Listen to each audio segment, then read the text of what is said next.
Abu Syik lagi nyan gara-gara Imran Pasir salah yang bang. Salah. Lu langsung juga salah ke nyan. Nah, membalik. Imran Pasir lagi nyan gara-gara Abu Syik. Jino Kapolda Haji Bidubir ada notis gaji karena status Abu Syik orang asing warga negara Kanada Haji Jino.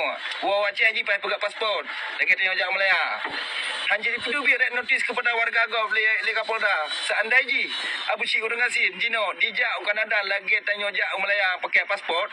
Kapolda je kai le polis Interpol ji.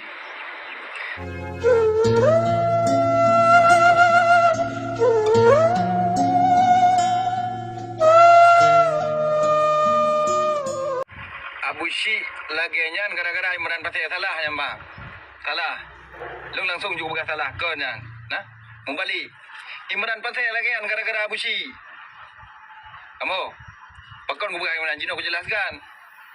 Wate Abu Syik orang asin tinggal sini di Kanada. Imran Pasir hanya tu Abu Syik orang asin. Tapi lah nak boleh ada tu ji saw ji. Yang mana? Nah. Di saat Abu Syik orang asin yang katrok ke dia Kanada. Kamlai dihujat ulama, difitnah ulama, ditenak ulama. Telefon ji tak Abu Syik orang kasih yang tenak ulama dengan cara foto Abu Mudi, foto Abu Kutung, foto Walid Nu diedit di buh palang salib.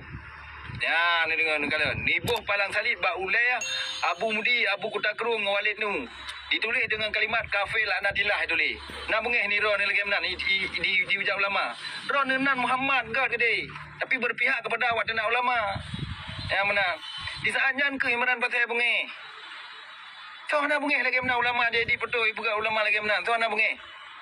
Saat nyan ke Imran Pasir dicari tahu so nak Abu Syik. Pat kampung Abu Syik. Patah tinggal Abu Syik. Pu sebab je dina ulama.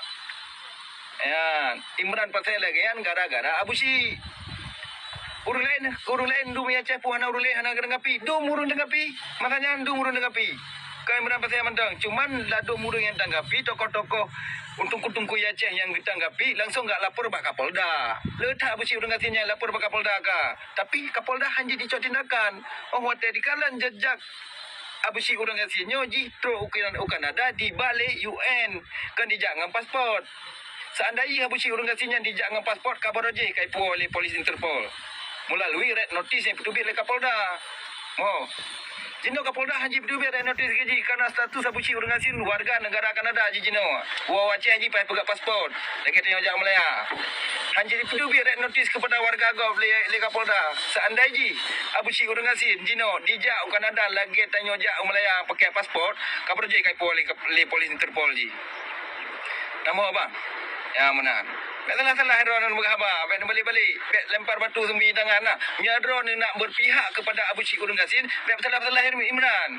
Berpihak juga mbak. Baik pegah baik finah ke kau. Baik pegah yang finah kan. Nah, Imran Pasir lagi Abu Syik orang kasih lagi yang karena Imran gara-gara Imran Pasir ke ni. Salah. Imran Pasir lagi yang gara-gara Abu Syik orang kasih dina ulama. Kan Imran Pasir ada long bengeh ku. Orang Aceh lain mendu bengeh. Pat orang yang hana bengeh raju beti foto ulama di buh palang salib ba boleh ditulis kafir laknatillah. Drone nak bengeh. Boleh yang? Bena pegah abang balik-balik nak galak tu apa? Yang menang. Drone nan gad gede Muhammad tapi berpihak kepada awak tenak ulama. Bencana lagi menang.